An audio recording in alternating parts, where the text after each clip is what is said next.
When you need mealtime inspiration, it's worth shopping Baker's, where you'll find over 30,000 mouth-watering choices that excite your inner foodie. And no matter what tasty choice you make, you'll enjoy our everyday low prices, plus extra ways to save, like digital coupons worth over $600 each week. You can also save up to $1 off per gallon at the pump with fuel points. More savings and more inspiring flavors make shopping Baker's worth it every time. Baker's, fresh for everyone. Fuel restrictions apply.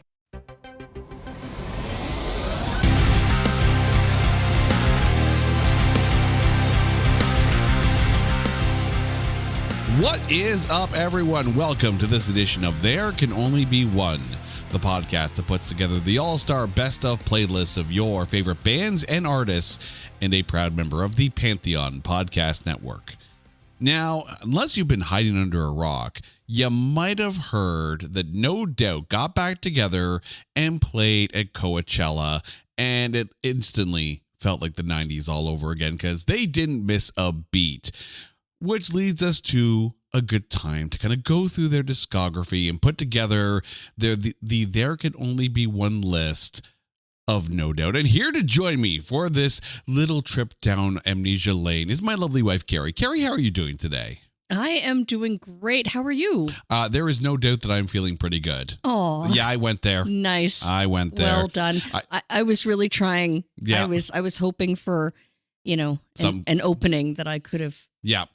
Leave the bad jokes for me. It's all good. You beat me to it. Yep. No doubt. Now that we've got... No doubt you beat me to it. Now that we've got these out of the way, hopefully we can be bad cliche free for the rest of the show. I make no promises, because if you've been here before, then you know I make no promises. No doubt about it. Oh, there we go. Yeah. I cannot promise anything on behalf of my lovely wife, Carrie. She is her own menace to society in a basement with a microphone. Yep.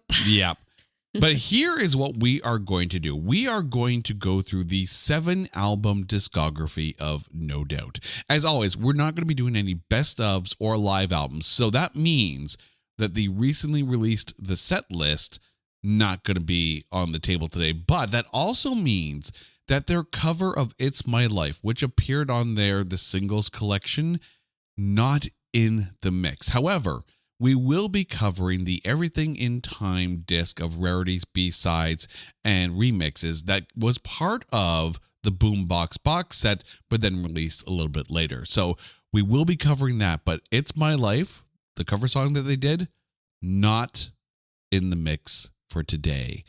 But we're going to start all the way back to, and I'm going to feel old by saying this, March 17th, 1992, and the release of their self-titled debut album. The band at this point is Gwen Stefani on vocals, Eric Stefani on keyboards, Tom Dumont on guitar, Tony Kanal on bass, and Adrian Young on drums. The album is gold in Canada, and there was one single that was released off this, Trapped in a Box. However, it did not chart. So, going back 32 years to this debut album, what's on your list, Gary? Oh, you had to put the math to it. Oh, you knew I was going to put the math to it. Oh, now I'm feeling old. But moving on. And that is indeed the song that I chose, Move On. It had this spy movie beginning, this intro that I swear I had heard that same beat in, I'm trying to think of actually the spy movie. It was kind of like picture, like an animated chase movie, where so kind of like a Spies in Disguise kind of thing. Inspector is trying to catch the baddie. Anyway, so it kind of brought me back to like a spy movie kind of vibe, but it also had a perfect ska beat. It was to me, that's the quintessential kind of really good feeling, good vibes, ska music. Love it. Is it weird that I could very, very, very easily see a comedic spy chase type movie put entirely to ska music and it would probably work? Oh my gosh. I actually did my Scardio class today and it was all ska music to a boot camp. Yeah. It was fantastic. So, I mean, I must say. if you like your ska music, then you know who to go to for a cardio class. Sorry, Scardio. I like that. Scardio. I should copyright it. Right? Copyright it before we release this. Yeah. The cool thing is that the release of this episode is time stamped. So anything that's copywritten after this one comes out, we coming for you. You hear that, Julia Michaels? No, what is her name? Julian Michaels? Jillian Michaels. Jillian Michaels. Stay off my Scardio. Get off my Scardio there, Jillian Or Michaels. who did Tybo? Even better. Oh, God. Taking it back. The fact that you even mentioned Tybo. Come on, I had the VHS tapes. I mean, full set. We are talking about 1992, so I guess Tybo is kind of okay to talk about at this point. Yeah. On VHS, no doubt. Oh, my God. Okay. Right now, moving on. You are making everyone listening to this episode sit there. I'm sorry. If you watched a Tybo commercial while you were watching TV, that means you're old as dirt. You're welcome. Clearly. It was probably 1992. More than likely, which means we're also old as dirt. So there is that. So I really struggled with this CD because there are 2 tracks on here and they were literally having a Tybo fight between each other as to which one was going to be the pick. Fascinating. So I'm going to tell you the song that lost the Tybo match. Okay.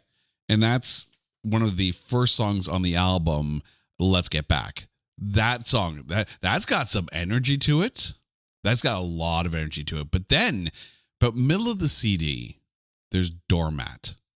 And I freaking love this song. And the funny thing is, this has to be one of the most interesting not key changes, but let me try and explain why this is kind of hitting me.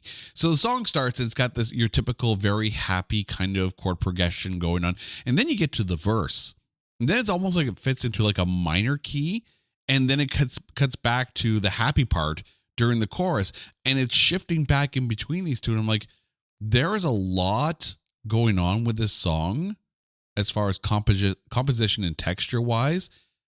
And I'm really vibing on it because it's like you can have a happy boppy song clearly without a happy boppy message, and then just switch one little thing here and there during the verse, and all of a sudden it's a bit more menacing, and I kind of like that.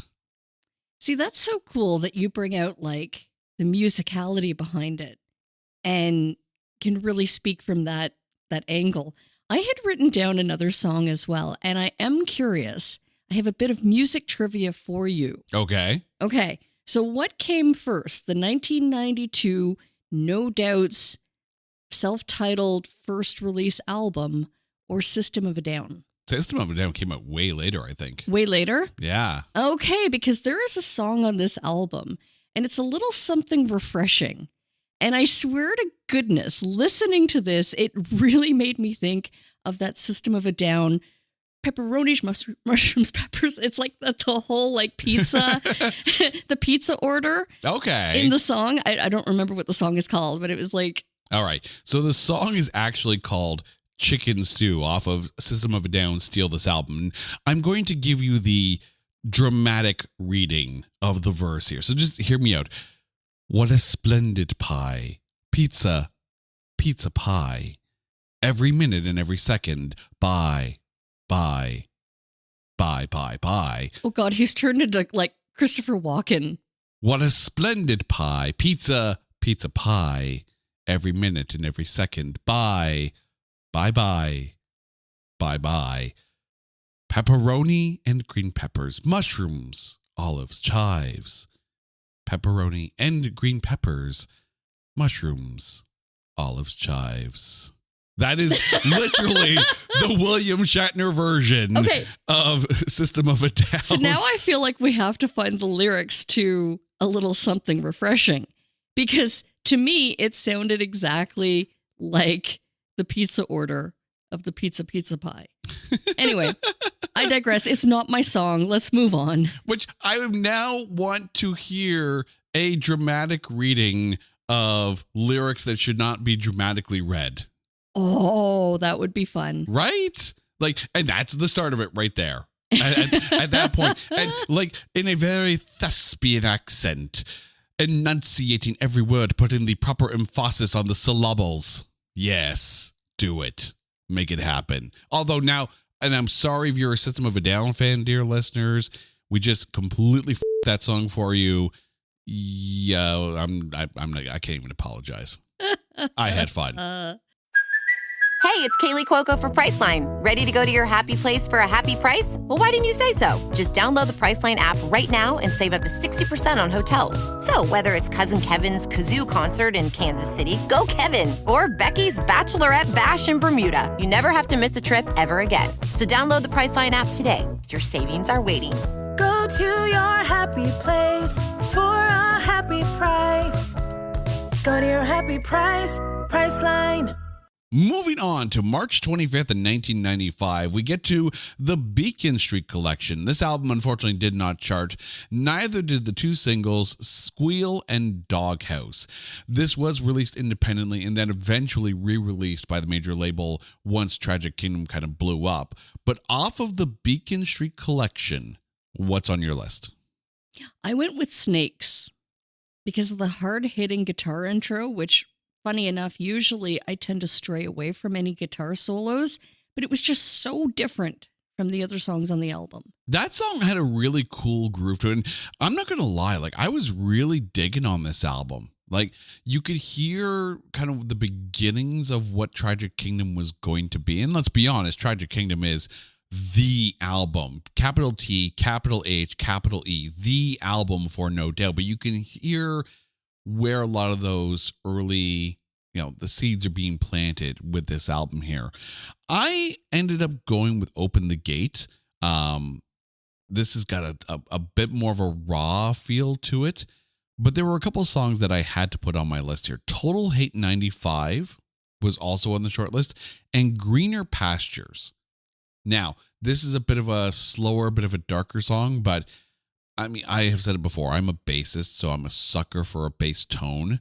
The bass tone on Greener Pastures is the song itself. And the phaser or whatever warble they put on the bass, like I recognize we're talking about something that came out in the 90s. So I have no problem saying that bass tone was gnarly, dude. It was straight gnarly. Oh, wow. Yeah, I went there. But it was like, I don't know what better way to describe the bass tone on Greener Pastures than straight up gnarly and tasty. Like it was, that song, that bass tone alone, put that on my short list. Wasn't the pick. Open the Gate. Like honestly, Open the Gate just tears right off the bat. Freaking love it. Then we get to this little album, Tragic Kingdom. Released October 10th, 1995, the album hit number one in the US, Canada, and New Zealand. It sold a few albums. Hear me out here. It is diamond in the US, diamond in Canada, 5 times platinum in New Zealand, 4 times platinum in Australia, 2 times platinum in Sweden, and platinum in the UK, Belgium, Finland, Italy, Norway, Spain, Switzerland, and the Netherlands. There were 7 singles off of this CD, which is impressive when you realize that's half the CD because there's 14 tracks on this album. Don't Speak charted the highest, hitting number 1 on the Hot 100 airplay charts, and it also hit number 1 in multiple other countries as well. At the 1997 Grammys, this album was nominated for Best Rock Album, lost to Sheryl Crow for her self-titled album, and they were nominated for Best New Artist. They lost to LeAnn Rimes. Then, at the 1998 Grammys, Don't Speak was nominated for Best Pop Performance by a duo or group with vocals. They lost to Virtual Insanity by Jamiroquai, and then they were nominated for Song of the Year, but lost to Sunny Came Home from Sean Colvin. Now, I don't want to diss on Sunny Came Home. Don't Speak is a much better song. Personal opinion. But Sunny Came Home did get a lot of airplay as well. So off of Tragic Kingdom, first of all, when this album came out, how often were you spinning this disc? I'm not going to lie. It was definitely on repeat. Yeah. Like this was my spin. This was, I was spinning, I think I probably had cassette back in 95, but definitely wearing out the tape. The yellow Sony Walkman, which also played backwards, which was all that's how you knew your friend had like the best, coolest Walkman, because it played in reverse. So as soon as you didn't even have to take the tape out, it just like gets to the end, starts going the other way. You're good. You're good. All right. Off of Tragic Kingdom, what's on your list?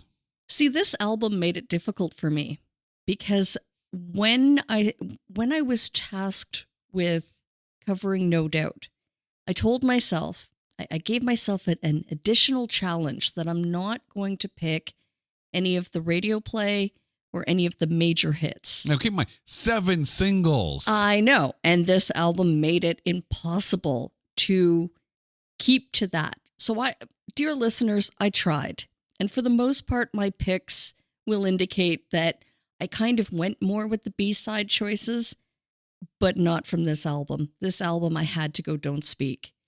Because it is just, I mean, it's like you said, I'm shocked to hear how many times it was beat out at the Grammys. Like, really, it was, and still is to this day, still played. Like, maybe not as much, but it is such a great song. And when it comes on the radio, I'm turning it up because it is just so powerful and so touching and just so like well done. It's so well instrumented or orchestrated. Like it's a really great song. Yeah. You know what's funny? It surprised me. And you know, Tragic Kingdom aside, because Tragic Kingdom was like, again, capital T, capital H, capital E, the album for them. It really surprises me how few number one hits they had. Like, I always looked at No Doubt as like the biggest thing at the time, right? They absolutely were. And Tragic Kingdom is definitely that album for them. But sometimes the popular and the most played aren't the most rewarded, which is kind of a kick in the nuts, really, because this album so deserved more accolades, right? This album kind of, I don't want to say it kickstarted, but it definitely launched a trend to a lot of labels picking up more ska influenced bands. Like, think about it. 1995, this comes out, and we're almost on like the tail end of grunge, right? That wave of darker, angry stuff. And this was happy as hell. Like this is smile inducing. And it's almost counter to what the start of the 90s were, or at least the very Seattle grunge era was, so it went counterculture to what was big and then started its own culture, which kind of led into the happier, boppier mid to late 90s, which is great. It's phenomenal. For me, I didn't have any compulsions with picking a single, but some of them to me are a little on the overplayed side. Like Just a Girl, it's a great song and you're going to bop, but it's overplayed. However, Excuse Me, Mister. Freaking love the song. And probably the same reason why Doormat kind of hit for me off of the self-titled album. There's a lot to this song. Like, you have like almost like a vaudeville clown show breakdown in the middle of it. And there's still also a really good dirty little riff on guitar in there as well. So Excuse Me, Mister, it's very frantic and manic, but I like that it's not the big single, not super overplayed. Don't Speak, again, great song, still gets played everywhere, still feels as fresh today as when it first came out. But Excuse Me, Mister is almost like the happier version of what an Avatar song would be like. The look you're giving me is like, never thought I'd put it in that milieu. But yeah, if Avatar literally took happy pills, this is what would happen. Right. And you know what? I love ska in general.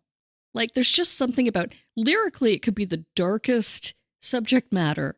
But you know what? You put a ska beat to it and your elbows just pop out like little wings and you can't help but like, you just can't help but like grind that one knee down to the floor. I mean, hips out, elbows out, and just, yeah, like it's so much fun and feels like happy music, but could like range from like the happiest tune to like the darkest tune, but you're still having fun and dancing around. It's great. Just trying to picture now what Tool lyrics would sound like in a ska song. Oh, I want to see that crossover. No. just no. I would love to hear Tool do a ska song though. No doubt. That would no doubt. That you went there again. that was actually that was a total mistake. This is why I made no promises for what you were going to do during this show. Dear Maynard, please give us a ska song. Please. Can you imagine? That would be weird. Oh, it'd be fun. That would be like if Maynard teamed up with Primus and they got like all happy and stuff. Ooh. Maybe. Eh. Now someone's going to go out there and take like Third Eye and turn it into a frickin' ska song. And I'm going to begrudgingly like it. Do it. We now step into the 2000s and the return of Saturn, released April 11th, 2000. Slight member change. Eric Stefani is no longer with the band at this point. The album peaked at number 2 in the US and is platinum in the US and Canada. There were 4 singles off of this one. Ex-Girlfriend charted the highest, hitting number 11 on the Bubbling Under Hot 100 singles charts. At the 2001 Grammys, the album was nominated for Best Rock Album, lost to There Is Nothing Left to Lose by the Foo Fighters, which I get it. That was one hell of an album. And if you haven't listened to our Foo Fighters episode, you can go back and listen to that one. So off of Return of Saturn, what's on your list? First, can we go over the 4 releases? So in order, according to Wikipedia here, New, Ex-Girlfriend, Simple Kind of Life, and Bathwater were the 4 songs released as singles. Okay. Because my pick is one of them. Okay. And I tried. I actually thought that this was a safe pick, but it turns out that it's not. It's not, because it was just that damn good. I went with Bathwater. Okay. Because you know what? When I was spinning this album, I'm like, again, trying not. I would have picked Ex-Girlfriend because it's such a great tune, but I went with Bathwater because it's so catchy. I found that I was singing it for like 2 days. It was just like, it's so much fun. And apparently everybody thought so because it was one of the hits. See, I need to be honest. This album made it hard to pick a song because I wasn't vibing on this album at all. I find, and this is just, again, a personal opinion. This isn't to say anything bad about the album or anything, but it just didn't click with me. And I think the departure of Eric Stefani really affected that. I found with Tragic Kingdom and the 2 albums before that, there was a lot of production value in those 3 albums. And I feel like the keyboards really added a lot more to it. This album felt a bit more downbeat to me as opposed to the upness of Tragic Kingdom. And I understand that when a band or an artist has massive, explosive success, worldwide success on an album, the next question is going to be what comes after it and how does everything else compare to that one album? You take a look at AC/DC, right? It's Back in Black. Anyone says, name an AC/DC album, they'll say Back in Black. More often than not, 9 times out of 10, Back in Black is the album they'll list. Not The Razor's Edge. Maybe For Those About to Rock, We Salute You. Maybe Dirty Deeds Done Dirt Cheap. But how about some of the other multiple albums that came out from AC/DC, right? There are bands that have that one album that explodes beyond all possible dreams or possibilities that they thought of. And then everything else that they do and everything else that they did before is going to be compared to that one album. And it's not necessarily fair. I think that happened to Metallica. After the Black Album, it was like they just, hit such a high that there's nowhere to go but down. See, hard as they try. I'm going to argue that one though, because if you like the band, you're still going to find bright spots in Load and Reload, and Death Magnetic. I think Death Magnetic is a phenomenal album, just suffers from a bad mix.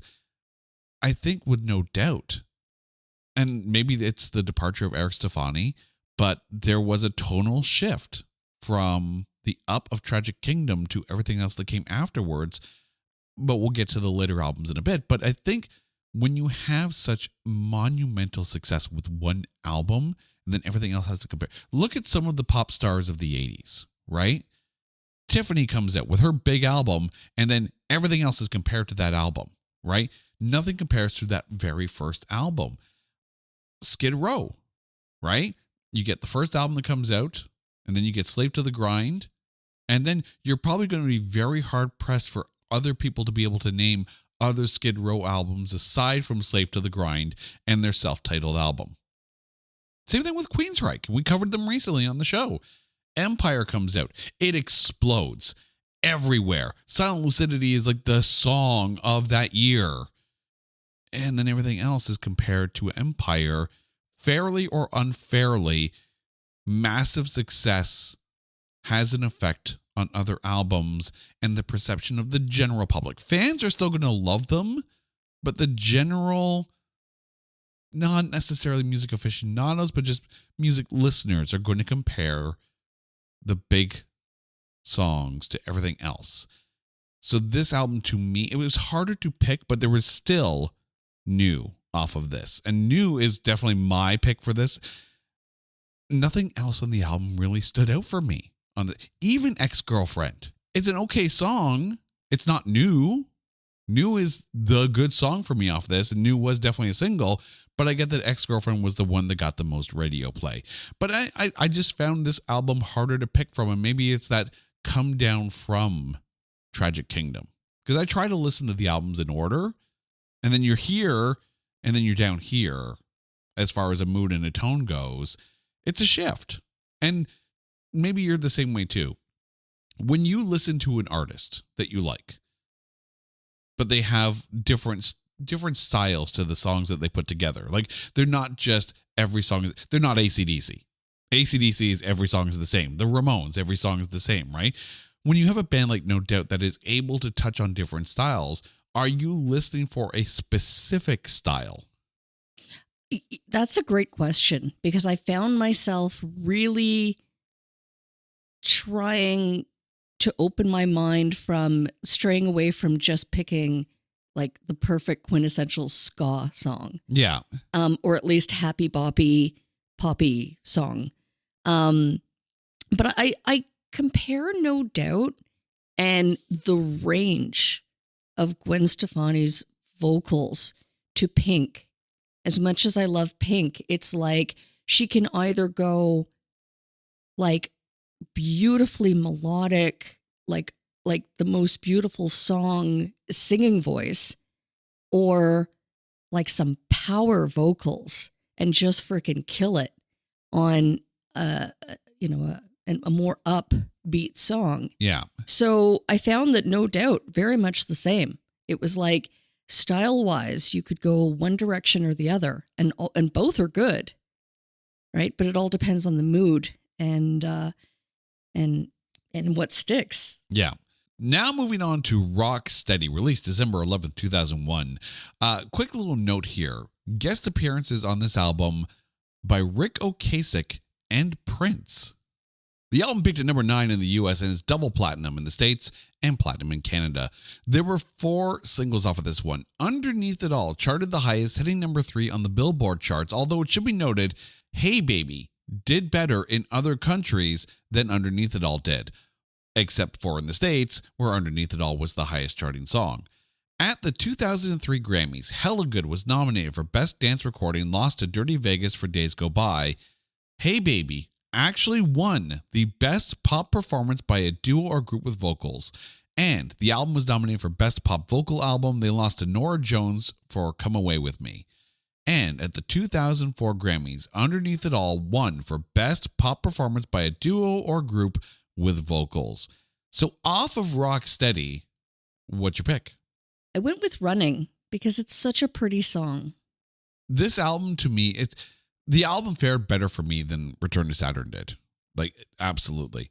But I found myself really almost looking for songs that were giving me that Tragic Kingdom vibe, because to me, that's the No Doubt sound. And maybe I'm falling now into my own, the diatribe that I just earlier had off of Return of Saturn.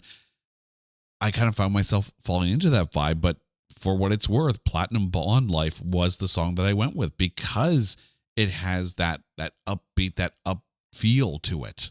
Like, there are good songs on here. I mean, yes, Hey Baby got played freaking everywhere. Like, freaking everywhere. But I think it's because of that actually hindered it for me. Because again, I was like, when you think of No Doubt, you think of Hella Good, you think of Hey Baby and Spiderwebs. Yeah.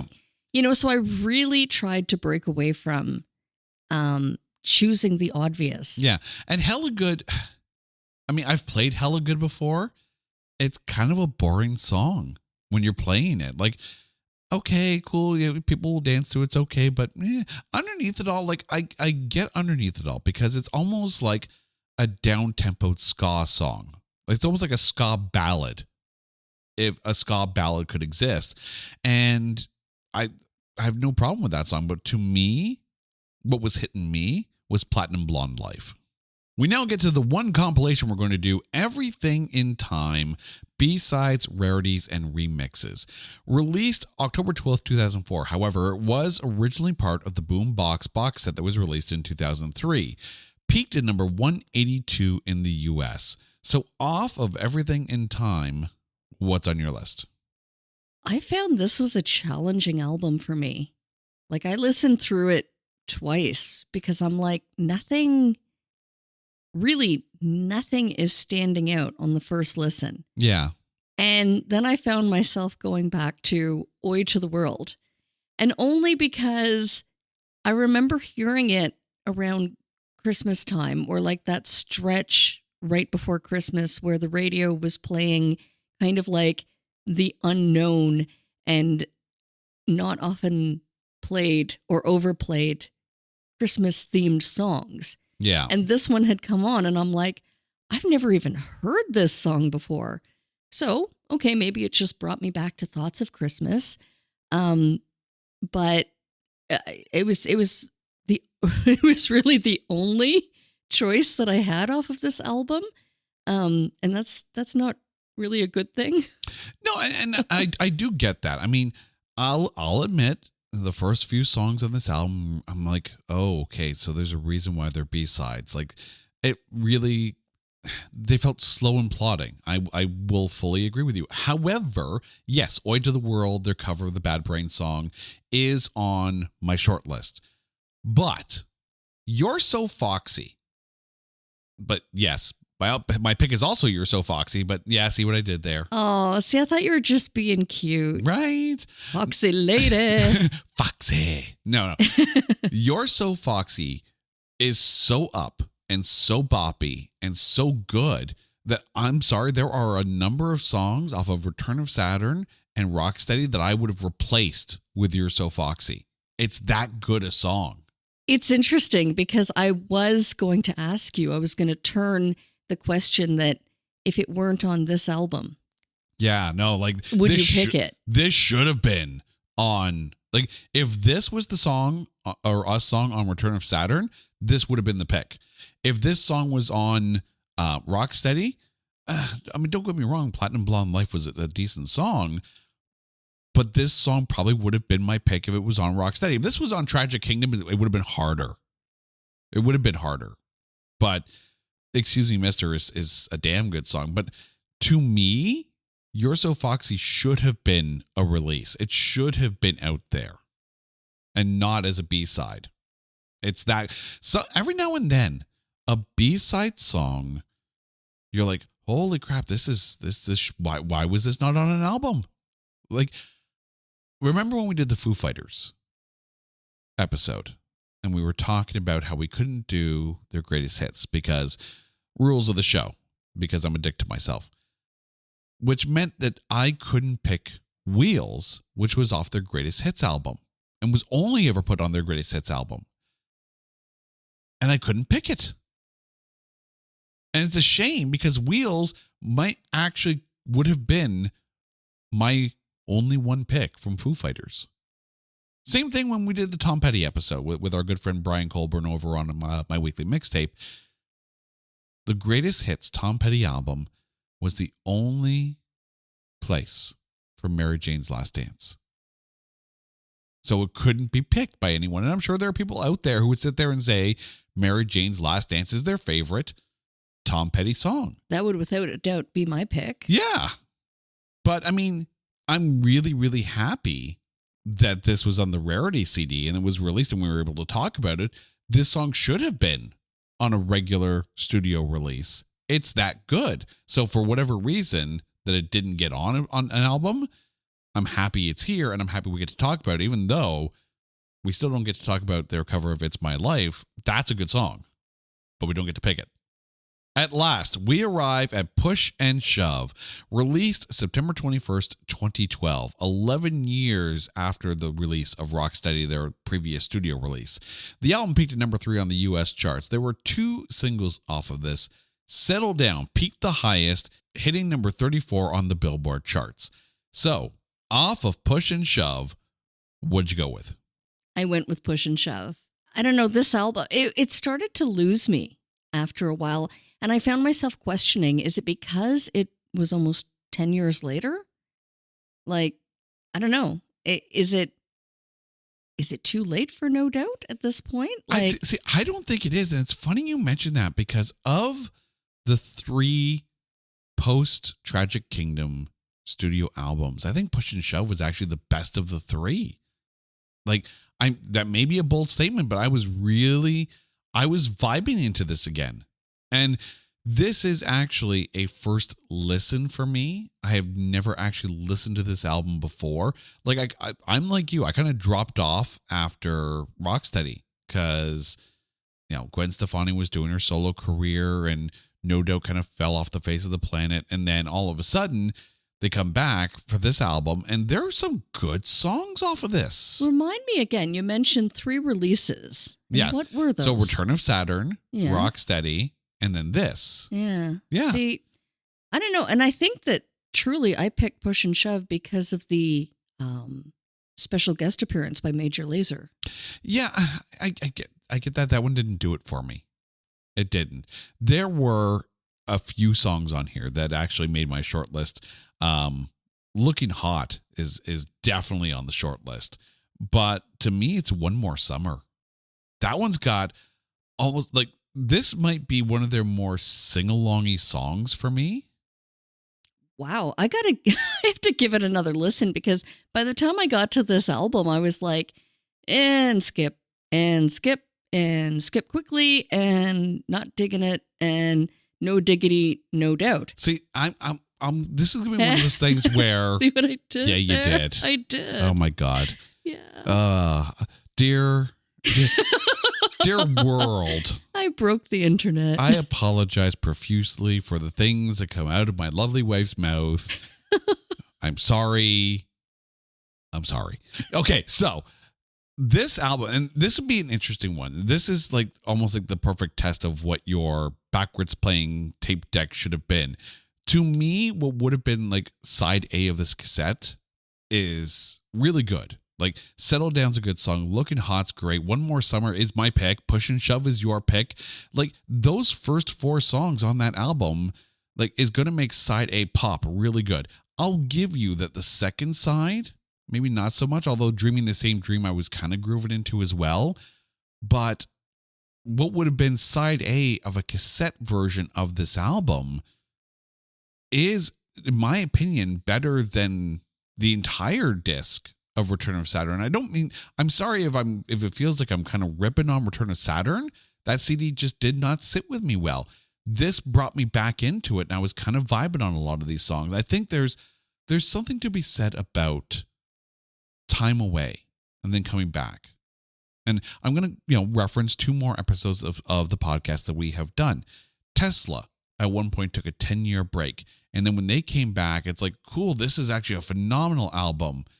Candlebox, after the 3rd album, they take that 10-year hiatus. And then Kevin Martin comes back with Into the Sun and a new lineup. And that's the start of the 3-run album run for me for Candlebox. I go Into the Sun, Love Stories and Other Musings, and then Disappearing in Airports. Those are 3 phenomenal Candlebox albums. I think the 11-year difference between Rocksteady and Push and Shove is exactly what No Doubt needed.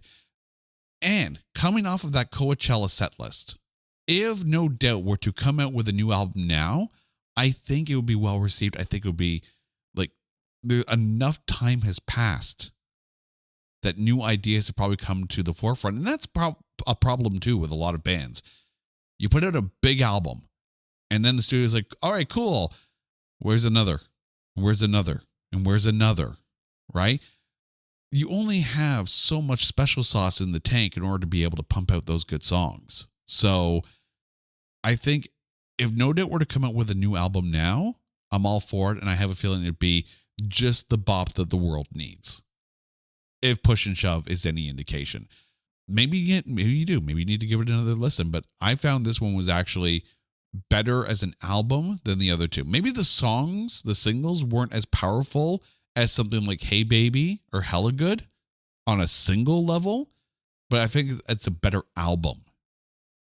All right, Carrie, thank you so much for going down this road. Now, before we go, please remind our listeners what your picks were from the 7-album run of No Doubt. And if there can only be one No Doubt song, what's it going to be? All right. From No Doubt, I picked Move On. From the Beacon Street Collection, Snakes. From Tragic Kingdom, Don't Speak. Bathwater from Return of Saturn. And from Rocksteady, I picked Running. From the B-Sides and Compilations album, of which I don't have the title written down. Everything in Time. Everything in Time. I picked Oi to the World. And from Push and Shove, I picked Push and Shove. And if there can only be one. Oh, Don't Speak. No, really. Speak. Don't speak. Tell me what it is. Don't speak. Sorry, am I interrupting you? Okay. I know just what you're thinking. Mm. So, please stop explaining. Don't tell me. Dramatic readings. Dramatic readings of lyrics that shouldn't be dramatically read. Love it. Woo! All right. So for me, off of the self-titled debut album, I went with Doormat. From the Beacon Street Collection, I went with Open the Gate. From Tragic Kingdom, I went with Excuse Me, Mister. From Return of Saturn, I went with New. Off of Rocksteady, I went with Platinum Blonde Life. Off of Everything in Time, B-Sides, Rarities, and Remixes, I went with You're So Foxy. And from Push and Shove, I went with One More Summer. And if there can only be one, it's going to be Excuse Me, Mister. Ah, okay. Did you notice we did not have a single matchup? I'm not surprised on this one.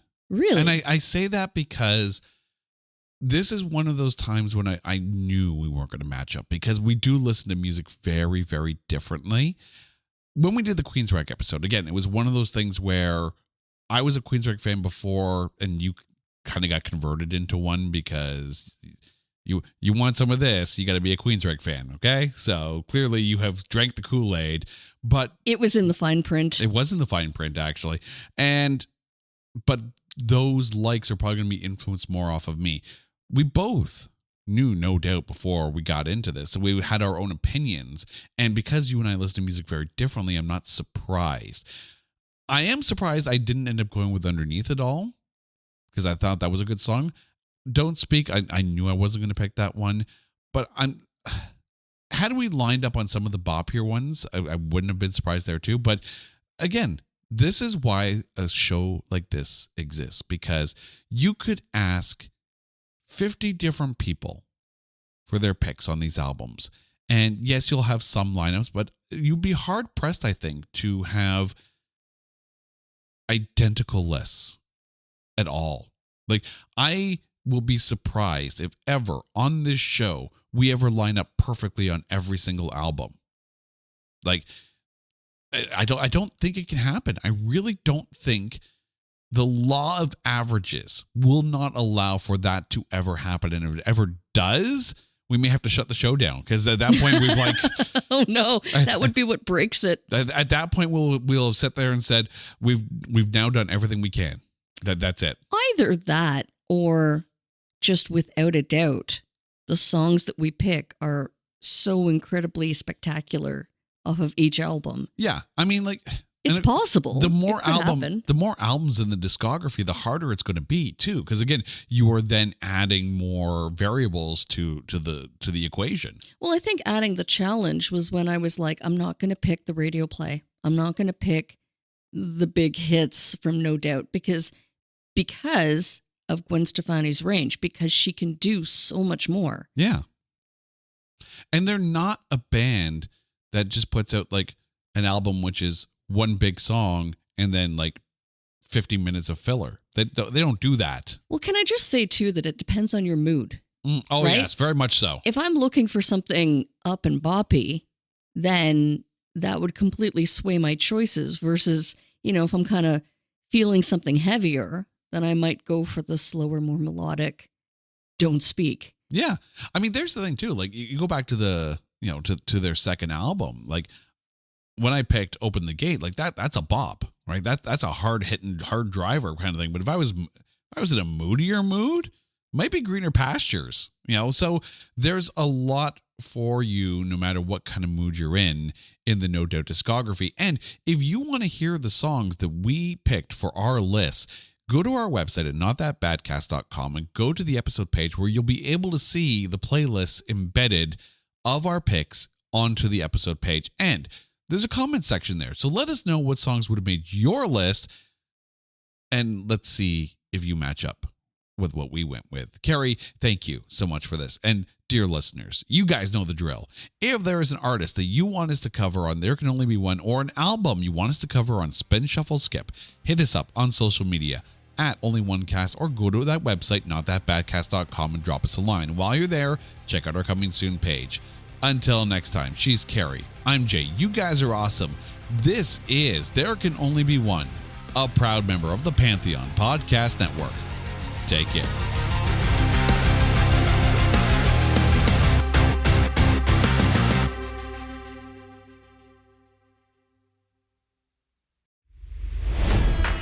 It's NFL draft season, and that means it's time to start thinking about fantasy football.